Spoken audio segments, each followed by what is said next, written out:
स्वागत है आपका मेरे यूट्यूब चैनल आओ पढ़ें और बढ़ें कि learn English with me series में।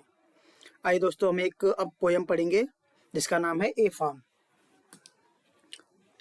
माई my dear grandpa had a farm EIEIO।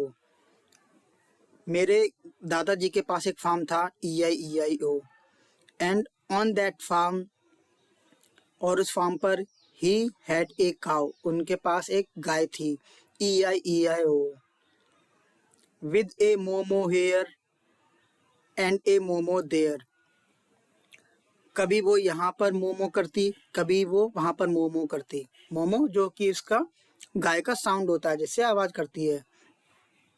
Hair ए मो देयर ए मो, यहाँ पर एक मो वहाँ पर एक मो। एवरीवेयर ए मोमो, मतलब हर जगह वो मोमो करके घूमती थी। My dear grandpa had a farm EIEIO। मेरे दादाजी के पास एक फार्म था EIEIO। My dear grandpa had a farm EIEIO। मेरे डियर ग्रैंडपा के पास एक फार्म था EIEIO। And on that farm, और उस फार्म पर ही हैड ए हैन, उनके पास एक मुर्गी थी EIEIO। With a cluck cluck here, कभी वो यहाँ पर क्लिक क्लक करती। And a cluck cluck there, कभी वो वहाँ पर क्लक क्लक करती। Here a cluck there a cluck, कभी यहाँ क्लक करती कभी वहाँ क्लक करती। Everywhere is a cluck cluck, हर एक जगह पर वो क्लक क्लक करती। My dear grandpa had a farm EIEIO। तो दोस्तों, एक बहुत ही प्यारी कविता है ये, जिसके अंदर कि एक बच्चा अपने दादाजी के बारे में बताना चाहता है कि उनके पास एक फार्म था और उनके पास कुछ जानवर भी थे।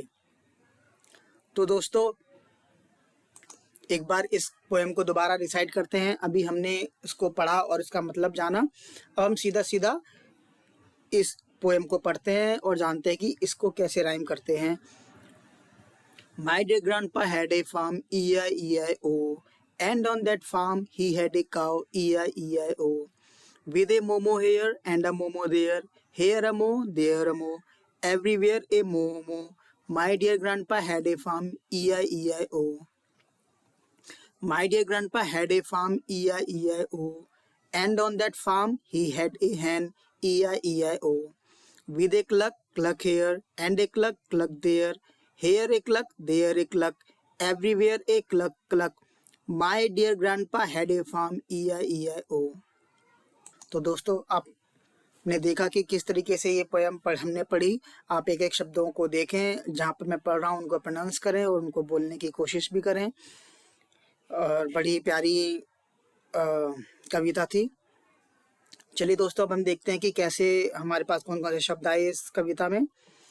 CAT cat, COW cow, GOT goat, PIG pig, HEN hen, COCK cock, SPARROW sparrow। तो ये कुछ हमारे पास शब्द हैं जिनको देखते हैं। कैट मीन्स बिल्ली, काउ मीन्स गाय, गोट मीन्स बकरी, पिग माने सुअर, हैन माने मुर्गी, कॉक माने मुर्गा, स्पैरो एक चिड़िया का नाम है। तो दोस्तों, ये कुछ जानवर और उसके नाम है। आप भी अपने आसपास देखिए कि कौन से हमारे पास जानवर हैं, कौन से चिड़िया हैं या कौन से पक्षी हैं जो आपके आसपास रहते हैं। उनका नाम जानने की कोशिश करें, उनकी आवाज़ जानने की कोशिश करें। तो आपके लिए एक्सरसाइज और तो दोस्तों, मेरे इस चैनल को लाइक करें, शेयर करें और इस चैनल को ज़रूर सब्सक्राइब करें और कमेंट में बताएं कि आपके आसपास कौन कौन से जानवर रहते हैं, कौन कौन से चिड़िया रहती हैं।